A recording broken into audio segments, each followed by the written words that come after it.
Boa noite a todos. É com extrema alegria que a gente recebe os trabalhadores da casa quando vêm nos presentear com palestra. É sempre melhor para a gente do que um convidado de fora. Então, o nosso querido Daniel Oshiro trabalha com a gente toda semana aqui, na diretoria da casa. Então, quando vem um palestrante da casa, a gente fica muito feliz, envolve ele com todo o amor do mundo. Então, que a gente possa envolvê-lo para que ele desenvolva o tema da noite e que nos ajude na nossa caminhada. Muito bem, uma responsabilidade muito grande poder falar de um tema dessa complexidade, profundidade e importância. E antes de mais nada, é importante deixar claro um ponto. Eu não tenho autoridade alguma para falar sobre reforma íntima, né? Talvez pudéssemos convidar Kardec, se ele sim pudesse estar conosco, para falar um pouco, talvez Chico, talvez alguns desses irmãos pudessem falar alguma coisa sobre reforma íntima. A minha intenção aqui não é dizer o que devemos ou não fazer, mas sim trazer uma reflexão em cima do que já está escrito, de uma forma que seja um pouco mais prática e talvez que venha a ser mais fácil de cada um de nós aqui aplicarmos. Se ao final aqui da noite, cada um de vocês sair com pelo menos um ponto de interesse, já vai ter valido a pena o nosso esforço, a nossa vontade de estar aqui podendo somar. Posto isso, nosso tema de hoje aqui, reforma íntima, por onde começar. Nós, enquanto espíritas, temos alguns pontos que são, digamos, não exagerados, mas são um pouco fortes na sua concepção. Por exemplo, um deles é que a felicidade não é deste mundo, não é assim? Né? Só curiosidade, quem frequenta o Espiritismo ou estuda, conhece há mais de 3 anos, levanta a mão. Permanece quem conhece ou frequenta o Espiritismo há mais de 5 anos. Ok, uma metade aqui do salão conhece o Espiritismo já há um bom tempo. Não é uma verdade? Em vários lugares que a gente passa, a gente ouve isso, que a felicidade não é deste mundo. Vocês acham que isso é verdade? Com certeza? Vocês acham? Sim? Sim? Pois é uma interpretação, porque não é sempre que é escrito no Evangelho. Existe um título de uma passagem do Evangelho segundo o Espiritismo que diz que a felicidade não é deste mundo. Só se você ler no segundo ou no terceiro parágrafo, diz claramente: a felicidade completa ou a felicidade plena não é deste mundo, porém compete a cada um, na sua existência, trabalhar ao máximo possível para que voe melhor dessa felicidade que ainda a gente não tem plena aqui na Terra. Algo nesse sentido, está lá, segundo terceiro parágrafo. E agora? Está escrito, não sei o que disse. Vocês percebem que nós temos vários conceitos, eu poderia aqui enumerar diversos outros, que a gente acaba percebendo o movimento espírita como algo absoluto, mas se a gente analisar com um pouquinho mais de calma, talvez ele não seja. Talvez seja porque seja tão mais fácil nós, enquanto estudiosos ou buscadores do conhecimento, entendemos que estamos aqui para sofrer, né? Já que não estamos sofrendo, vamos sofrer é mais fácil, não precisa mudar. Porém, esse é um ponto de reflexão.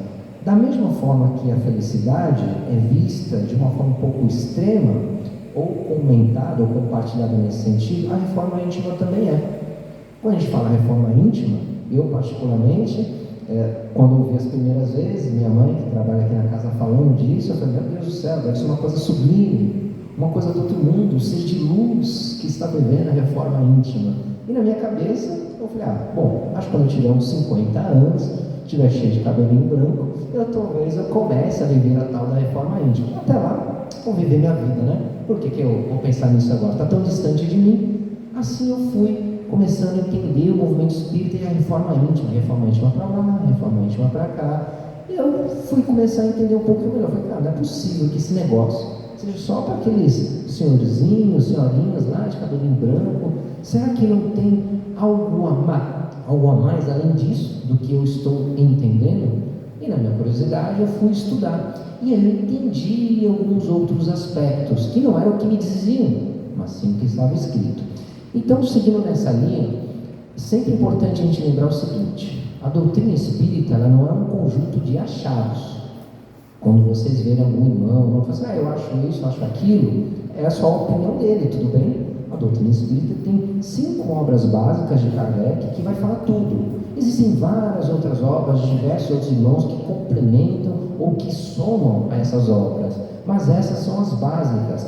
E eu começo essa reflexão com uma pergunta do Livro dos Espíritos, a pergunta 919, que diz o seguinte: qual o meio prático mais eficaz para se melhorar nessa vida e resistir ao arrastamento do mal? Bom, esse conceito aqui, melhorar nessa vida, todo mundo concorda que esteja conectado com a reforma íntima? Sim? Sim? Ok, então vamos seguir nessa linha. Então, Kardec perguntou aos espíritos na pergunta 919, então qual é o meio mais eficaz então, para a gente viver a reforma íntima aqui? Os espíritos aí, me expliquem, por favor. E eles trouxeram uma resposta. Um sábio da antiguidade vos disse: conhece-te a ti mesmo. Quem foi esse sábio mesmo? Quem? Sócrates. Sócrates disse isso antes de Jesus, há em torno de 400, 600 anos, alguma coisa nesse sentido. Ele já disse isso. Então, olha só, os espíritos esclareceram a Kardec que uma das formas de viver a reforma íntima é conhecer a si mesmo. Uma pergunta: alguém aqui durante a sua vida já percebeu algum ponto em si que era de um jeito, de repente um pensamento ficou de outro, ou uma opinião? Só levanta a mão, só por curiosidade. Quem já mudou de opinião na vida? Pronto, levanta a mão. Pronto. Então todo mundo que levantou a mão já viveu um pouco de reforma íntima. Se Kardec perguntou para os espíritos e os espíritos deram essa resposta, óbvio que todo mundo aqui já viveu um pouco da reforma íntima. Já ficou mais leve para mim, não sei para vocês, mas quando eu comecei a olhar por esse prisma, eu falei, opa, peraí, essa reforma íntima não é só para os seres supremos, mega evoluídos, eu acho que é para mim também, eu acho que é para nós que estamos aqui caminhando no dia a dia, cheio de falhas, né? Porém, Kardec percebeu o seguinte, isso está claro para mim, ficou legal, faz sentido, né? Como diz a famosa frase do momento, né? Faz sentido isso, está claro.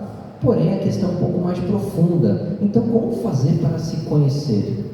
Como é que a gente faz para conhecer a nós mesmos? Ao decorrer da vida, nós mudamos de opinião. Todos concordamos que mudar de opinião não é um caso ao além, assim, que de repente vem. É um processo, por alguma razão, por alguma dor, ou por algum estudo, você vai lá, eu pensava assim, acho que agora com esse conhecimento não é mais assim, acho que é dessa outra forma aqui. Isso é um processo de autoconhecimento, estamos vivendo ele, mas essa é a pergunta, mas como que eu faço isso ao ponto de viver a tal da reforma íntima que os espíritos tanto falam? E aí, os espíritos responderam, qual o meio a chegar a isso? A resposta está aqui. Vocês conseguem ler aí? Não, não é possível, pessoal. Não dá para ler, Silvia? Não dá para ler? Não, vocês não estão conseguindo ler, sério mesmo? Bom, não era para vocês conseguirem ler, obviamente, tá? Mas aqui está a resposta em uma pequena interpretação dela. Dá uma resposta aqui.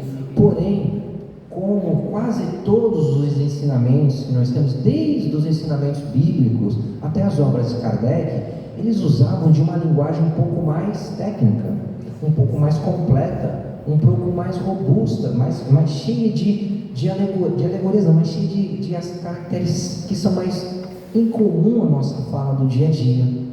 E eu, de alguma forma, sempre pensei o seguinte, olha, tudo isso que está lá deve ter alguma forma mais prática de entender.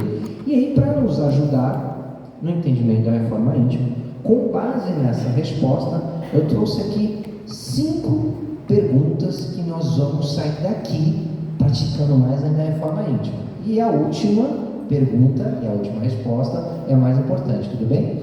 Então vamos navegar por essas perguntas. Está aqui a resposta do 919A. É a pergunta, tá? Tem 919 e 919A. Vamos lá. Traduzindo tudo aquilo ali em linguagem popular do nosso dia a dia, claro que a gente pode fazer alguma interpretaçãozinha ali, mas vocês, como são pessoas conhecedoras, estudiosas, depois vocês vão ler e vão chegar às mesmas conclusões com similares, tudo bem? Então a primeira pergunta, para sairmos daqui praticando um pouquinho mais a reforma íntima: Qual a sua meta com Deus? Opa, meta com Deus? Espera aí, a gente está falando da empresa? Está falando lá do meu chefe lá? Meta? Pô, chega lá as metas que eu tenho lá de venda, de processo, cara.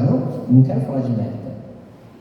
Aqui começa um grande ponto. Se vocês lerem a resposta, vocês vão ver que em diversos aspectos ela traz reflexões do tipo: qual o teu propósito? Com o que você se conecta? Com qual frequência você se questiona sobre os seus atos? Ora, se eu não tenho nada a desenvolver, para que eu vou me questionar?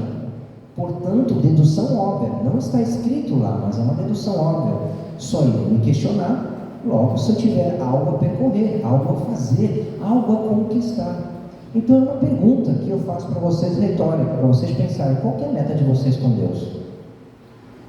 Como você quer ser reconhecido por Deus e seus papéis-chave? O filho está muito corporativez, está muito trabalho isso aqui, não tem nada a ver com o espiritismo. Claro que tem. Esse é justamente o ponto. Entre a forma que as coisas estão escritas e a nossa realidade tem um abismo de diferença.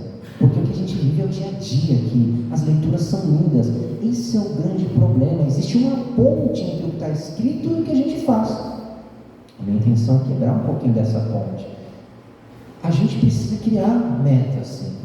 Mas quais são essas metas? De faturar mais? Não. De sermos vistos perante a Deus como pai, mãe, como filho, como irmão, como profissional, como a forma que a gente cuida da saúde, do recurso mais importante que Deus nos deu, o nosso corpo. Como a gente cuida dele, como a gente pratica a caridade com os nossos irmãos, como a gente se doa para as pessoas. A gente se doa de verdade ou a gente faz uma troca? Eu faço isso, em contrapartida fico, alguma hora o outro me devolve. Como que é essa caridade? É genuína, é verdadeira? A gente está doando um pouco mais do nosso supérfluo? Qual que é a nossa meta nesse segmento, nesses papéis? Pergunto para vocês, não precisam responder. Vocês têm meta como filhos? Filhos dos pais de vocês, independente da idade, independente do que o pai fez, o que a mãe fez, independente se o pai está vivo, está desencarnado ou não. Qual que é a meta de vocês com seus pais?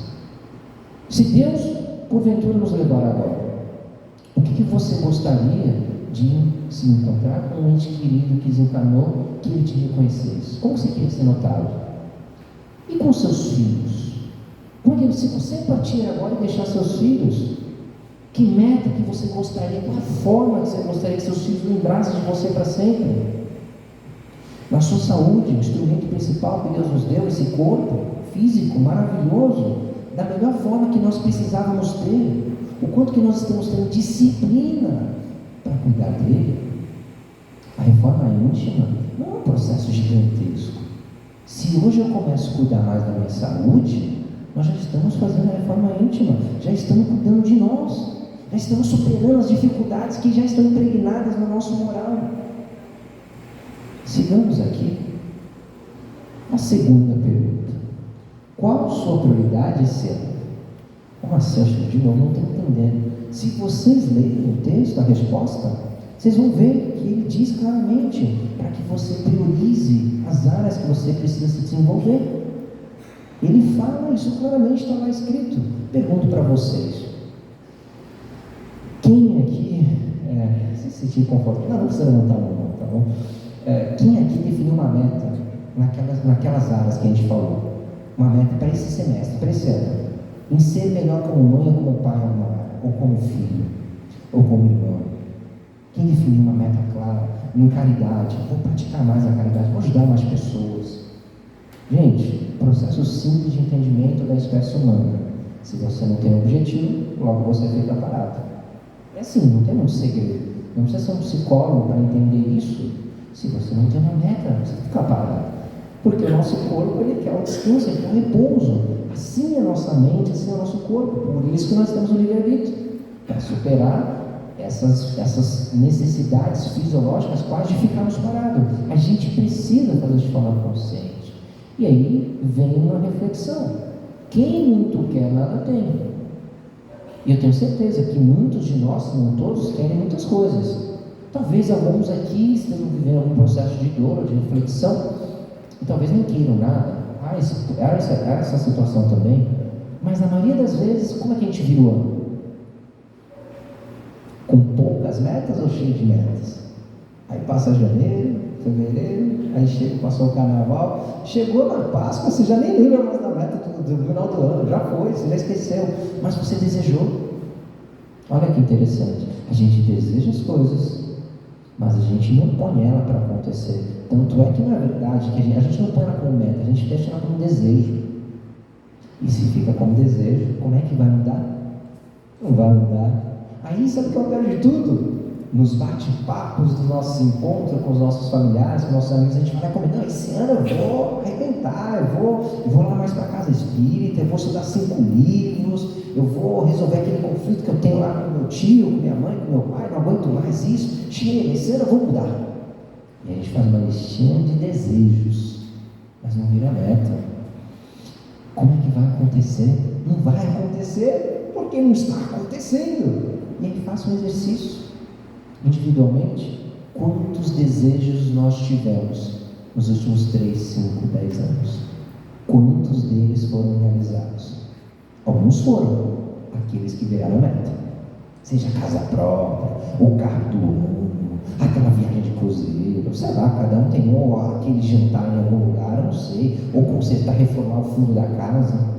O que você colocou como meta foi alcançado, tenho certeza absoluta, porque você falou, isso vai ter que acontecer. Mas tá, eu semana passada voltei de um velório de um amigo, perdeu a esposa em outro estado, e era bem delicada a situação.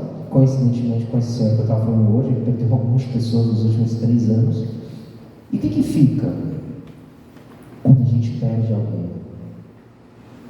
E se fomos nós que fomos embora? Como que a gente vai? E é importante a gente entender um terceiro ponto. Você usa de forma correta a culpa e a desculpa? Porque aqui começa mais um grande problema. E isso não só na doutrina espírita, em outras fontes de crença também, isso é muito grave, porque a gente acaba exagerando um pouquinho nesses dois. A culpa, sempre alguém é o culpado, não fui eu, né? Eu não errei, foi alguém que errou. E muitas vezes a gente até percebe que a gente assume a nossa culpa, mas também de forma exagerada.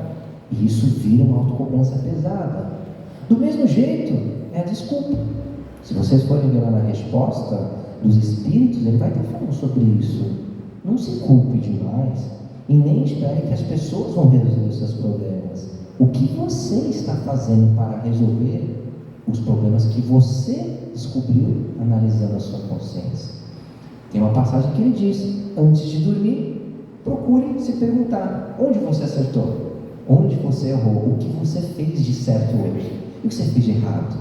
Aqui é um grande desafio para nós, humanos, bípedes aqui encarnados. Por quê? Porque o nosso cérebro não joga tão bem assim com a gente. Ele não entrega as coisas bonitinhas. Toma, você errou só nesse pedacinho aqui, tá? Corrige só esse pedacinho, não vem assim. Quando vem a culpa, vem uma coisa pesada. Eu não acredito que eu errei. Olha o que eu fiz para o outro. Eu sou responsável por isso. E a gente se aprofunda. Ou não tenho culpa nisso aqui, foi ele foi errado, eu não fiz nada de errado, ele que errou, foi ele que deu o primeiro passo, ele que deu o primeiro tapa, eu dei só o segundo e o terceiro, não tenho culpa, foi ato reflexo. Do mesmo jeito é a desculpa. A desculpa é terrível, porque quando nós somos especialistas em dar desculpas, nós não somos bons em mais nada, porque a desculpa sempre vai vencer. Eu quero emagrecer. A gente pode até achar que isso é supérfluo. Tem gente que acha isso supérfluo. Só que é a tua ferramenta que Deus te deu. É simples assim. Cada um tem o seu ponto de vista e aquilo que você tem de referência. Se Deus te deu como ferramenta, por que você não está cuidando? Talvez esse ano seja a prioridade. Talvez eu não vou praticar tanto a fé na casa espírita. Por que você não vai? Porque não é minha prioridade esse ano. Eu preciso cuidar da minha ferramenta, meu corpo, minha mente. Eu preciso estar bem fisicamente, mentalmente. Ok, continua, mas não dê desculpa. Porque quanto mais desculpa a gente dá, mais a gente aceita as situações que a desculpa nos gera. E isso não tem fim. E cabe uma reflexão que somos imperfeitos.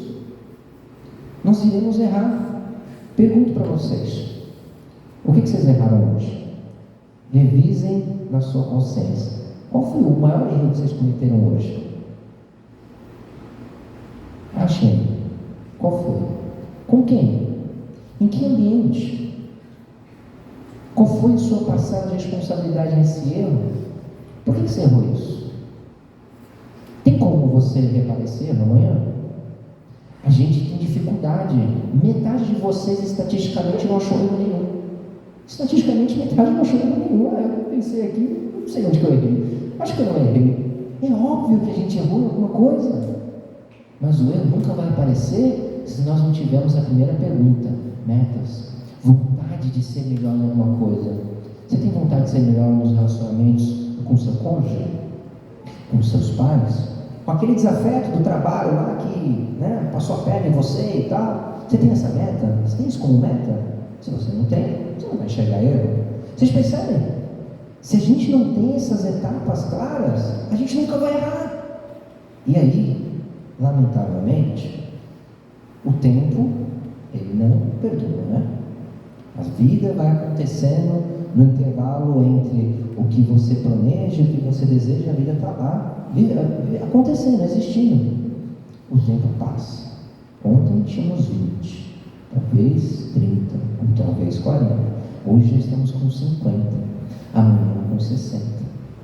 Reparem, se os desejos de vocês, ao passar dessas décadas, continuam similares, a conclusão é óbvia. Nós não colocamos nem metas e nem entendemos que somos imperfeitos, que iremos errar. Que ser humano é esse? Que espírito é esse de luz que não aceita que vai errar? Isso é um grande problema. Vocês querem pegar uma ferida mortal de quem é pai e mãe?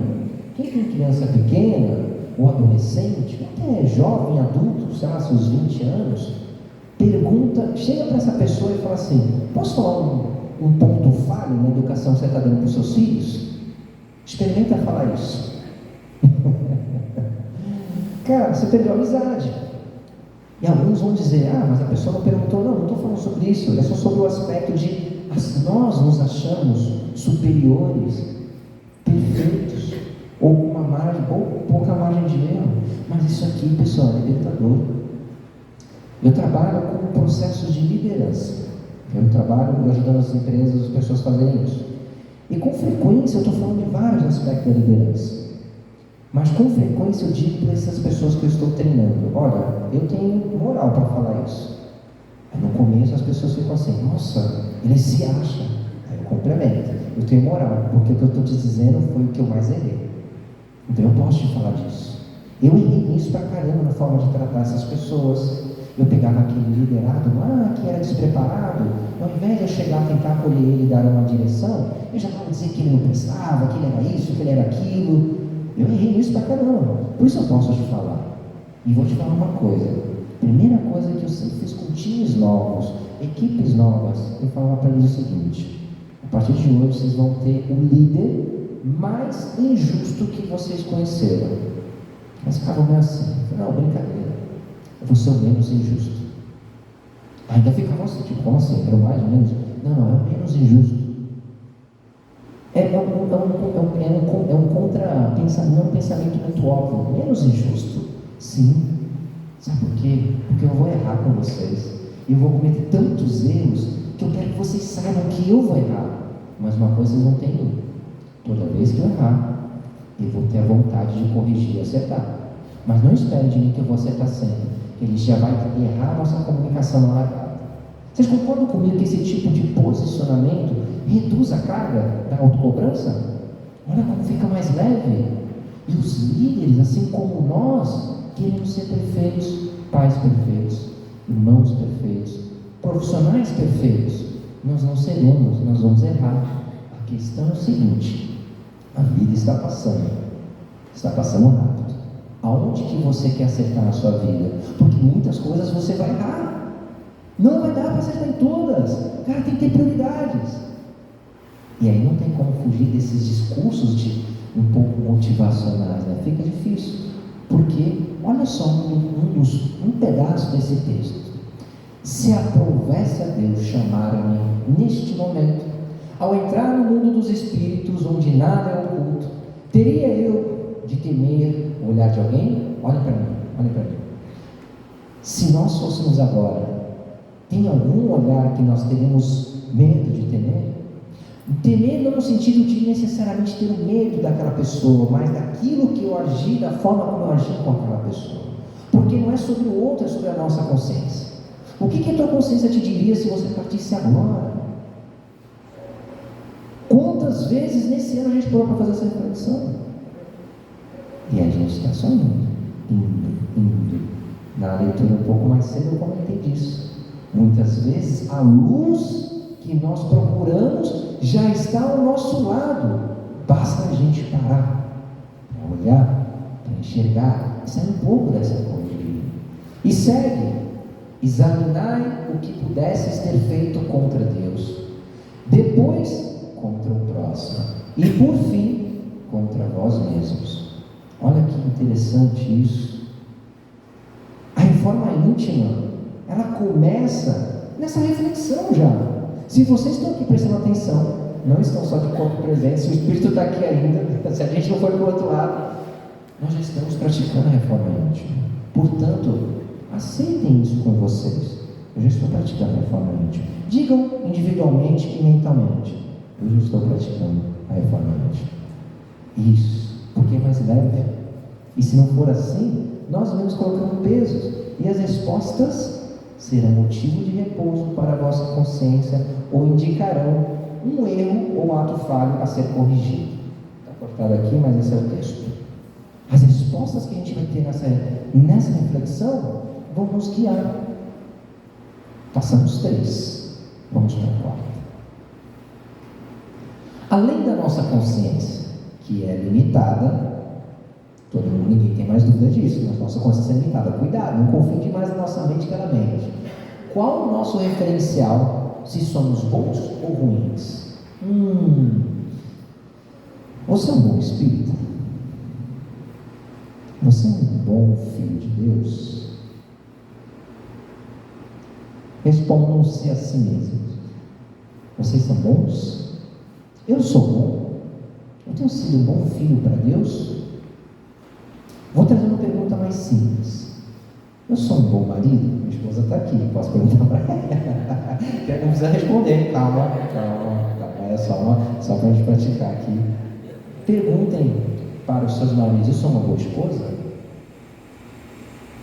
Sabe o que é interessante? Assim como no processo dentro das empresas, líder-liderado, os líderes se acham bons por aquilo que eles fazem.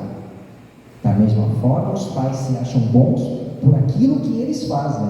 Da mesma forma, os maridos se acham bons por aquilo que eles fazem, e assim as esposas, e assim somos nós. Será que esse referencial está correto? Será que eu devo me balizar única, exclusivamente por aquilo que eu faço? Não, eu tenho autoconfiança, eu confio em mim, eu sou bom. Se eu não confiar em mim, quem é que vai? Se eu não achar que eu sou melhor, quem é que vai? Cuidado, todos esses vídeos motivacionais, essas frases de efeito, elas são circunstanciais, se aplicam a uma circunstância.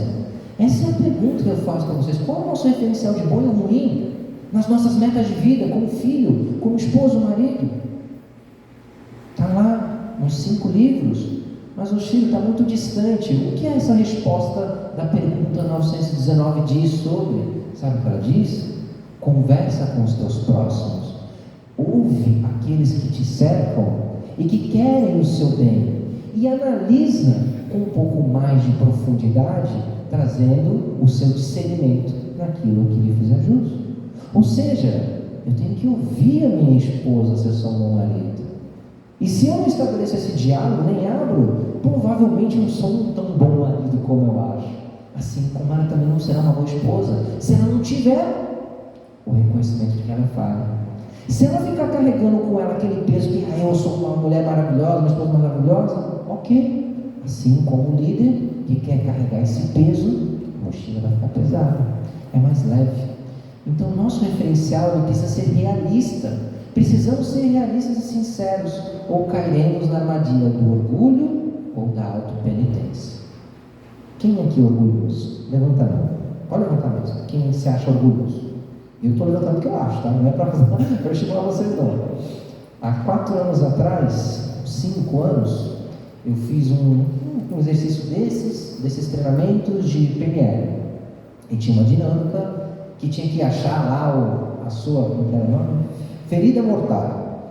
E lá, passando umas palavrinhas diversas que tinha, numa sala escura, e várias pessoas, você só via a frase, a palavra, e eu vi lá bater o orgulho. Pum!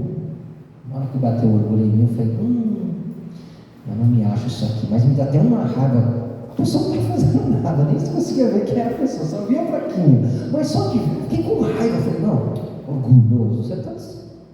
Aí eu me dei conta que eu estava sozinho ali. E eu percebi o quanto eu era orgulhoso. E ainda sou. Quem me conhece mais próximo sabe que o que eu mais procuro trabalhar ou minimizar é o meu orgulho, porque ele me engana.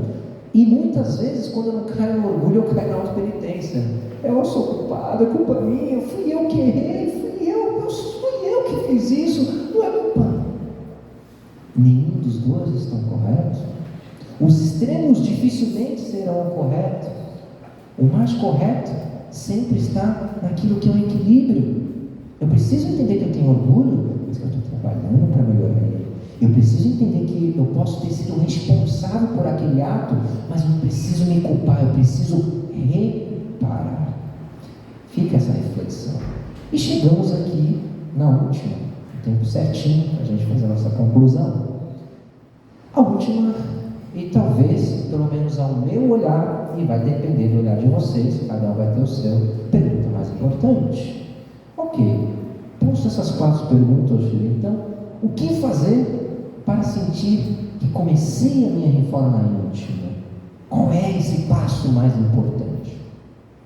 Eu devo sair daqui, fazer uma lista de metas? Devo começar aquele grande projeto? Pedir desculpa, ligar para alguém para pedir desculpa? Ou chamar aquele grupo de pessoas que eu cometi um erro e me reparar com eles? São coisas difíceis. Ou fazer uma oração para o meu ente querido que desencarnou e ele desencarnou, a gente brigado porque eu estava com ódio dele, pelo que ele me fez. Dê o primeiro passo com o que tem, da forma como puder. É muito mais simples. Parafraseando um filósofo moderno, chamado Mário Sérgio Cortella, ele diz: faça o melhor que você pode, com os recursos que você tem, nas condições que você tem, enquanto você não tem condições melhores para fazer melhor ainda. Vamos dar o primeiro passo. Olha, agora vamos fazer um exercício rápido aqui de 1 minuto. Individualmente, vou pedir para vocês, fechem os olhos. Podem fechar os olhos. A gente não vai precisar fazer nenhuma gritaria, ninguém vai bater palma, não vai acontecer nada disso, tá? Tranquilo, só fechem os olhos. Respirem um pouco, 2 ou 3 vezes.